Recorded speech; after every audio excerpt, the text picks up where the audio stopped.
Nitin. I work as a global head of engineering in Shekhar. So Generative is a sports analytics company, and we do all those boring stuff like player analysis, whatever you see in the IPLs and football and all these things. So this is around generative AI, which is coming like a buzzword today. We are not going to go into too much in depth into what generative AI can do for at the full extent, but yes, I will try to cover as many principles as possible so that anybody who wants to bring in a change into the data engineering ecosystem within the company can look forward to where to start. So, but one of the first questions that comes is like, why do we mix data engineering with Gen AI? So probably one of the things is reducing the manual effort of all the things that we do in data engineering, making sure that we are effective, we are conformant with a lot of things that is done day in and day out within the data engineering streams, and we'll see some of those, probably few examples where it would help. So please feel free to stop me for any questions that you have. I will try to have a little bit of time for Q&A as well. Okay. So let's look at what's the essence of data engineering. I'm sure all of you know about data engineering, have been part of it, or probably have worked with a lot of people who are part of data engineering. But then, data engineering for me is something which has brought the world where we are now. Because there are AI, there is IoT, there is blockchain, there is AR and VR. But if you see, the groundwork of everything lies in data engineering. Okay? And it's probably one of the most used and the most fruitful, and also to some extent also one of the most complex things that is done in the background of most of those attractive applications that we see. So, key drivers of an engineering organization. Any engineering organization, when it's built on what domain that you want to cater to, what are the kind of technology or tech stack that you want to use, and what are the outcomes that you want to deliver. Like for our company, it's like you want to get into sports, but sports, there is data collection, there is data analytics, there is coaching, there is mentoring and all, but we want to get into sports analytics. What are the kind of tech stack? We use a lot of cloud, Python, APIs, databases, UI technologies, and all such things. And the outcomes that we deliver, analytics. Analytics could be based on video, it could be based on ball tracking, player analysis, and all this. You all must be familiar with Moneyball, like the kind of thing that is being done. Very similar. The challenges of the engineering organization, I know I cannot summarize those things here, but if you look at, we always need to be usable, time critical, and building the robust systems. We need to have numerous workflows that cater to a lot of things that same thing could be used within the data science, AI team, design team, UI team, and even our customers. Processes and applications, say APIs or what are the data cleansing, data collection methods that they have. And then without data collection, data engineering is no go. Storage, processing, and delivery. This all goes through a lot of things, which also goes into the complexity of the work as well as the regulatory confirmations that we need to adhere to. And the third thing would be the role of a data engineering organization, which is again is a powerhouse for most of the organizational implementation. If you look at most of the CEOs also look at what the data or the analytics that they're looking at comes from data engineering to some extent. ML, neural networks, core organization platforms, building up a video platform, building up an IoT platform, that all is powered by data engineering. I'm sure there are a couple of talks on data lakes, which is the core pillar of data engineering. And then the data needs to be complete, correct, and consistent all the time. It's very easier said than done, but actually there is a lot of things. And the reason I have chosen these few things is keep that in mind why generative AI will come into picture in that. Because data engineering in itself is a huge workspace. We cannot cover all of those things, but I've chosen a few concepts and I'm happy to answer any questions that you have on how generative AI can help. So look at some of the data types that we work with. These are kind of things that we are looking at: video, sensor, geospatial, parametric. It just goes on increasing, and you all have seen that we are actually producing data at a much higher exponential rate than we have been doing this before. And all of that data is actually important. Solution approaches: data collection, data organization, cleansing, building web apps, API delivery, and all. What are the tech stacks that we use? We already covered that, but these are some of the basic things that we do. And then what is the organizational intent? This is very important because to understand, do we reduce risk? Do we save lives? Do we uncover customer behavior? Do we help in decision making? Do we improve living conditions? There are quite a few things that we saw in the previous sessions as well. And how do we do a demographic upliftment? So there are multiple ways in which data engineering can help. And then let's look at the next steps there on what is generative AI and where it stands. So we all know that data engineering has powered data engineering has powered AI for a long time, but is the flip possible? Can AI power data engineering to work with your complicated workflows, help in effective resource utilization, and probably also revenue generation? Okay. So a quick look at artificial intelligence and what is generative AI. This is very important to understand that generative AI in itself, in its whole, is not something which is very much related to data engineering. Probably it's a complementary thing, probably downstream or upstream, it depends. But some of the factors that I have considered here is, and I'll give you a couple of examples also to see where exactly we stand and how can we look at that change to evolve. Okay. Please feel free for any questions. I'll be happy to answer any questions. So AI is a stream of technology that mimics human thinking and intelligence. Okay, I'll just go with more on this. And it's a derived superset capability of machine learning. Unlike machine learning, is not a discrete decision-making system. So what I mean is, if we look at predicting a football match final score, win rate percentage, like there is 75% team A will win or 25% team B, number of fouls are called. These are very discrete things. These are kind of numbers that we look at generated by ML. But if you look at AI, who will be putting the highest effort in the field? This is not just one thing that we actually predict. These are a combination of multiple things that gives an answer to a question which is much complex to comprehend if you don't use these kind of systems. Who is expected to be the most attacking player? May not be the man of the match, may not be the man of the series, but there are some people who change the course of the match at any point of time just by showing their presence for a few moments in the field. Who will dominate the game? So if you see, these are some of the questions which AI helps us to answer. Now there are streams of AI, you come across this every day: face detection, crime detection for automatic traffic controller, real-time ticket pricing decisions. I'm sure all of you must be aware of it, how we go through a lot of those platforms. Customer feedback platform, Google Maps, disaster notification, and all those things. So these are on a very broad level where AI works, and the reason of this is because these are not the systems which actually give you a true or false, or A or B, or one or two things. It gives you a continuous solution to your problem statements day in and day out, and you can actually go ahead and interact with it, and it will still be showing the same results, probably improving by time. So similarly in sports, what we do, we have multiple capability enhancement initiatives that we are looking at. We are looking at automated commentary, we are looking at fantasy sports like MPL, Big 11. We are looking at body pose analysis, ball tracking and play tracking, which can also lead to some of the geospatial solutions, like who is the most effort, which player has given the most effort in the field today, which is the flank, which is the area where his effort has been fruitful, or who has got the maximum level of exertions while being in the field. So these are kind of the things that sports technology is using. And then coming on to generative AI. So this is a subset of artificial intelligence which actually helps in generating a lot of content or data that we are starting to build and use it in our daily life. So if you see, generative AI as a concept has been named or probably formally recognized a couple of years back because of OpenAI and ChatGPT organizations.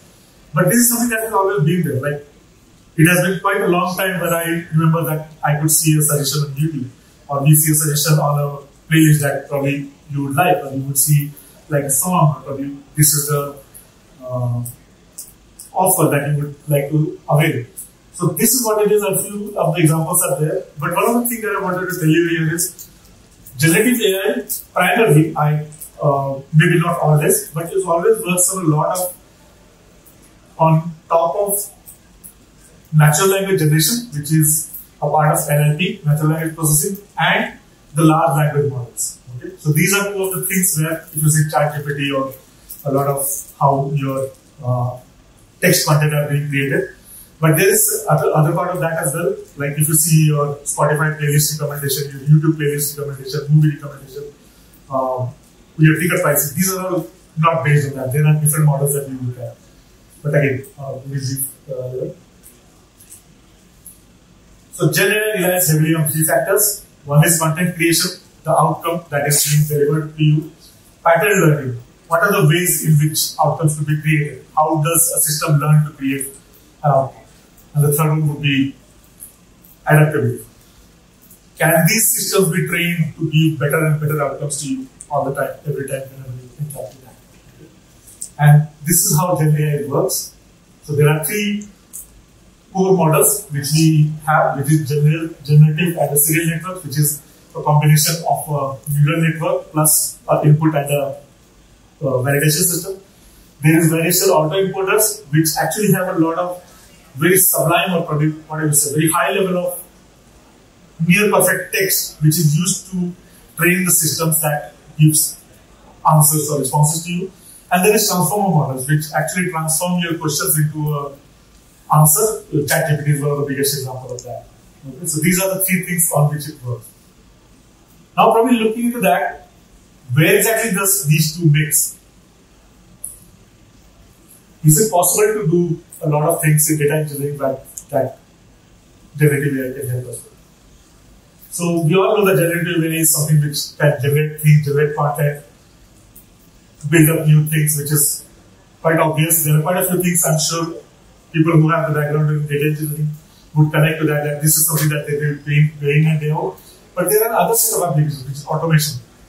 Where does GenAI help in automation? So there are quite a few things that we do: automated data cleaning, pipeline automation, adaptive systems and all.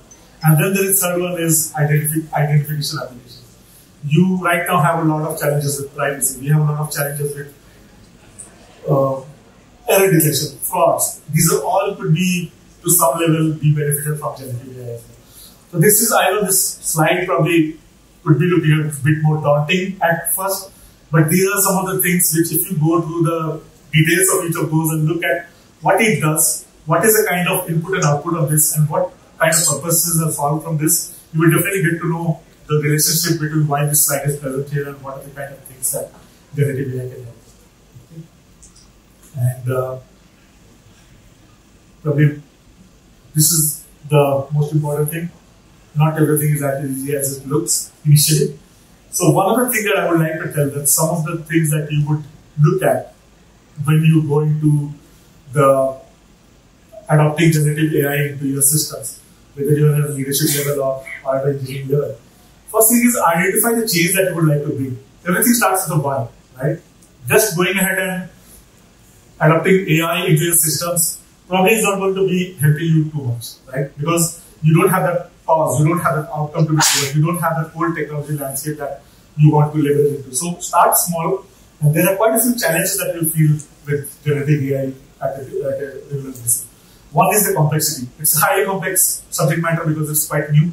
There might not be so much of social and community support that is available. You might get a lot of information which might not be correct. So how do you actually gather that technical expertise, and how do you look at integrating these type of technology with your legacy system? Because we work with a lot of different domains, a lot of different companies who have a lot of legacy systems that they cannot come in. So the discrimination between where to stop and what to do and what not to do is very, very important. Resource intensity, very high computational cost and high level of maintenance, because it comes without saying that the more you automate the things, you have to make sure that you have monitoring systems which are put in place, which actually tells you what has gone wrong and how to do it. If you go into the traditional QA method of validation, probably not a very good idea. So dependence on high quality of training data and data learning networks. Everything in machine learning neural network is dependent on training data and the quality of training data that you have. You cannot have a training data which is probably, I can define that you all have heard of that garbage in, garbage out. So basically you have to make sure that there is no garbage into your machine learning system. So that is very important. And the data labeling approach. How do you put each of those segments into the proper labels? Like say for example, we collected data about a football shot that has been put as a corner. That is a corner shot, as well as that is a foot kick, as well as it's not a goal kick. There could be multiple labels that could be assigned to that. So it's very important to understand how data labeling effort works. And data labeling efforts would be something which actually helps you a lot in making your systems robust in machine learning area. Ethical and compliance concerns, again, there are ways in which your AI systems can generate content which is harmful, probably not suitable, and probably not industry, but something that could help hurt your company's intentions or company's outcomes in the long term. So make sure that you have a proper methods where you know that, okay, this could be things which may not be a right thing to do or to do. There are quite a few examples of that has happened in the past, which is, again, to be researched, but do go ahead and see what they do. And then unpredictable behavior. This is something that you will always face from the very starting of any such project that you have gone through. It's always something which cannot be anticipated, because you are looking at some of the training system, you have some factors, you have some labels based on that the system gives you an outcome. You never understand what the system is. So how do you backtrack that false? How do you go back to the system, correct that labeling, correct that underlying data, and then run the system to make sure that it is. So these are some of the things, but yes, on a very high level, these are there. There are might be multiple other problems that you can get, but it's very important to first understand the challenges that we have. And what can we do? So first, I feel that implementing a robust quality assurance system in place, which is very, very important. How do you ensure that your system, that the outcome is being generated, is right, is actually something that your organization wants to do, and not something that's coming out of the blue and just you want to sell it, which might not be helpful to you. Focus on starting small incremental approaches. Where do you want to start? If you want to look at implementing, not generative, any kind of AI into your systems, it's very important to understand what is the smallest outcome, the most successful smallest outcome that you can build at. Is it something that you are going to predict something? Is it going you are going to predict the cost of a commodity? You are going to look at identifying the person, looking at the person. It's very important to understand where to start small and what are the implemented phases of that. Identify the low-hanging fruits. Again, goes in line with the second one, but the reason of saying the low-hanging fruits is something that gives you benefit. You can have small incremental processes in place, but it might happen that it doesn't give you any benefit to the company. So look at what benefits the company will have, because it gives you a way to understand whether you are in the right direction. Put a system of metrics in place to analyze the throughput before and after the GenAI or any kind of AI implementation. The system of metrics, I mean the kind of metrics which are final and gives you a proper understanding of this is what has happened within the whole phase that you have run through. So one of the examples that I would say is YouTube suggestion capability. So YouTube suggestion capability runs on a system of metrics on a very high level is number of viewership that has happened based on their suggestions, not just the viewership. I might go into YouTube and hear probably 100 songs in a day, but if YouTube has made me a suggestion, do I go ahead and check that? What is the percentage or what is the probability of that? So that is a system of metrics that goes in things with your overall metrics. And the reason I'm telling you system of metrics, similarly like system of record, it's like a source of truth for you. These should be the metrics which actually can help you gain some understanding and some behavioral analysis of what GenAI is trying to do, or any way your system is working. Get a mix of people in the DA team. There could be machine learning engineers, there could be platform engineers, there could be data engineers, there could be domain experts like analysts and UI analysts. The reason of this is, when you are building up content, the content is not just a technical content. The content is somebody which is used by a demography of people. So that demography of people consists of all kinds of people. Like there could be people from different behavior segments, there could be people who are different occupations, different ages. So it's very important to understand, and these are the kind of people who actually should be having an active contribution to what your system is trying to do. Okay? It looks like a very basic thing, but it's not something that is being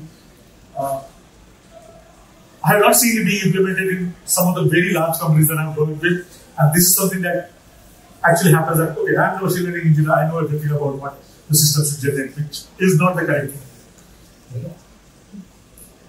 Understanding the risks, again, the unpredictable behavior and ethical and compliance concerns about understanding the risks of what things could be, what things could become, where exactly your organization defines any outcome as a risky outcome or a fruitful outcome. And then practice and development of resource. Gen AI is being developed on a daily basis. There are a lot of things that is coming up. Every day there are enhancements on that. So it has to be from your side as well, where you actually understand the trends, understand how the community is growing, understand where exactly the new models are, and then foster those things into your overall landscape. Okay. So this is what I meant. I know probably on a very high level, may not be going into depth, but actually I was able to save some time if there was a need for Q&A on any of those topics. So I'm happy to answer that.